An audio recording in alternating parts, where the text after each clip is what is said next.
It seems that the lawnmowers outside the window have sort of abated their work. And so I want to continue with some of the ideas that we left off with on the previous video. What I have here are f, g, h, and j.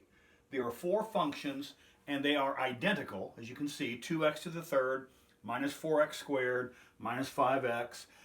They're identical for the first three terms. However, f has plus 7, h has minus 3, g has plus 21, and j has no constant. Strictly speaking, that's 0. And so we just have four functions. For some reason that you guys aren't really aware of yet, I've tossed these four functions up here, and we're going to play with them a little bit. Now, I also have k prime. K prime is 6x squared minus 8x minus 5. Now, our task is to find the antiderivative, and I'm going to put the result k of x. We need to find the function k of x whose derivative would get at this. I'm going to write this above here for reasons that I think will become a little clearer later on. But so this is k prime. We want to find the antiderivative, and so we're going to use our power rule that we discussed earlier. Recall that the power rule says that the antiderivative of a times x to the n, I'll just do it unofficially over here to the side, a times x to the n. The rule is you add 1 to the exponent, and then you take the coefficient and divide by the exponent you just created. All right? So, let's do that process for each of these, for this function, and then we'll make some of this process, this procedure, some of these properties a little more official here. But this is just to get a feel for what's happening here. So, 6x to the second, add 1 to the exponent, and divide by the exponent you just created. Well, if you did that, you would get x to the third, and then 6 would get divided by the 3. Is it sufficient to say that's a 2? All right? Same song, second stanza. We have minus. We have x to the, raise the exponent by 1 to the second, and then we're going to divide 8 and divide by the exponent you just created. Does it suffice to say 8 divided by 2 is 4? This is negative 4. The rule for a constant is you reattach the variable. Right? The rule for the constant is you reattach the variable. So this is minus 5x to the first. And so we have same, same, same. Now the question is, what does the constant need to be? Notice that k of x is the same in the first three terms for f, h, j, and g. The question is, what is the coefficient? What is the constant term that we need to have had? Okay, so what I'm going to write is this. This is the standard procedure, and this is how we're going to work this. Is it clear that we could say that the value, the constant value, could end up being 7. It could end up being 21. It could end up being negative 3. It could end up being 0. And is it clear that the derivative of f, the derivative of 7, is 0? It would vanish, giving us the result we have. If the constant term were negative 3, the derivative would be 0. It would vanish, giving us our k of x. If the constant term were 21, the derivative would vanish, giving us our function k of x. If the constant term were 0. And so the point is this. There's nothing magic about 7 or negative 3 or 21 or 0. What we may do is say this. I may say this is some constant. This is some constant. This is some constant.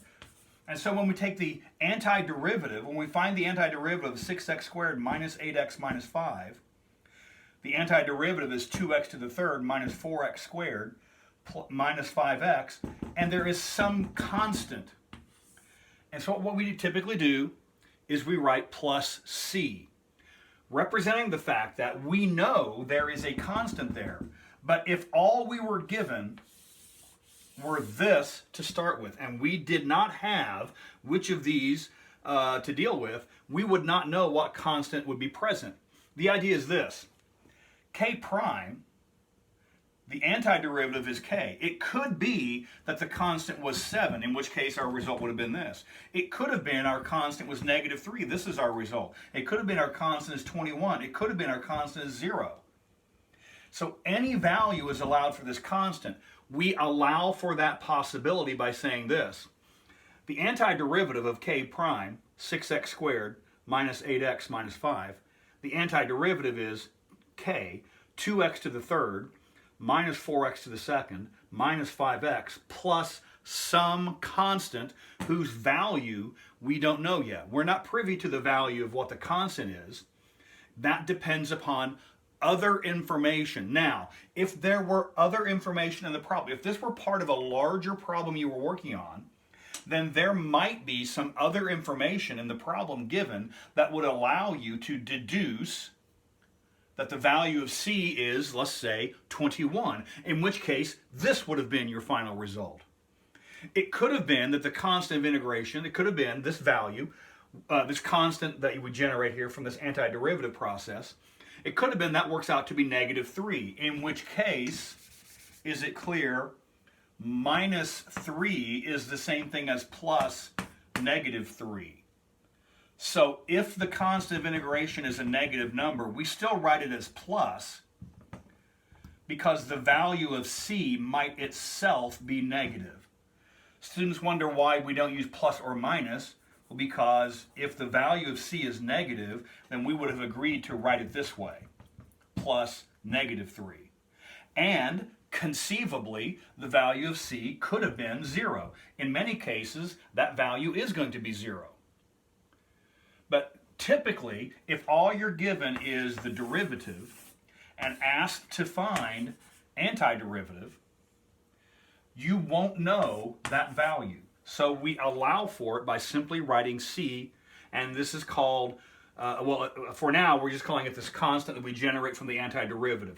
We're going to get some language, some terminology here, and that will actually help us in the description of this. Some of this terminology I've already used in this description. It's leaked out through the cracks. So now what we're going to do is sort of make this official. All right. So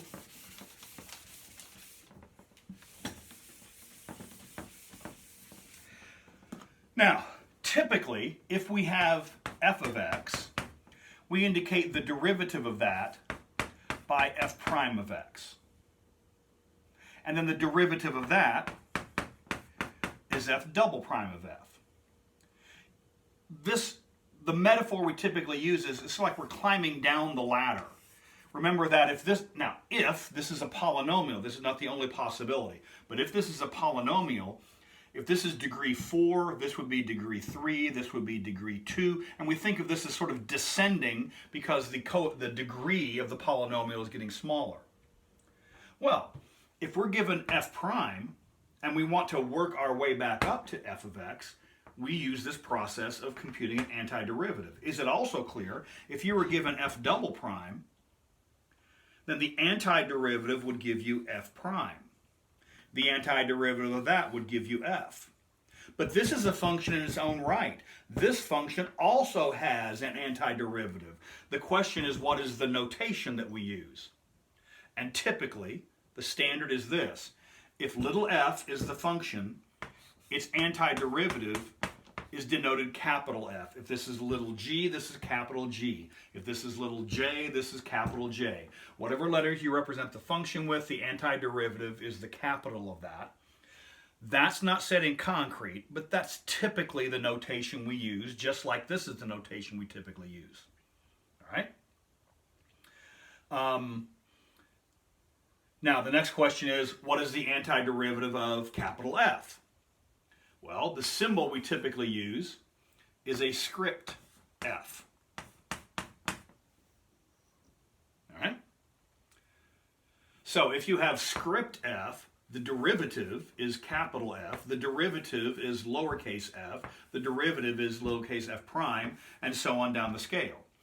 And then when you climb back, as it were, up the ladder, antiderivative, antiderivative, antiderivative, antiderivative.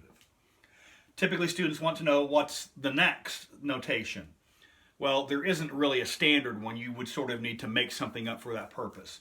Usually, for the work that we are going to do, the antiderivative 2 times and the derivative 2 times is usually as many as you would typically do, other than just as an exercise to practice it.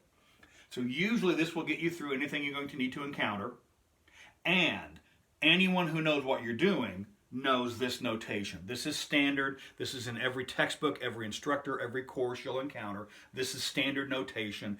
Anyone who knows what you're doing will recognize this. If they don't recognize this, then they really don't know what it is you're doing in the first place. So that's the notation. And the next video we're going to do is take a look at many specific circumstances, practice this process, and we're going to give it some specific names, some specific nomenclature.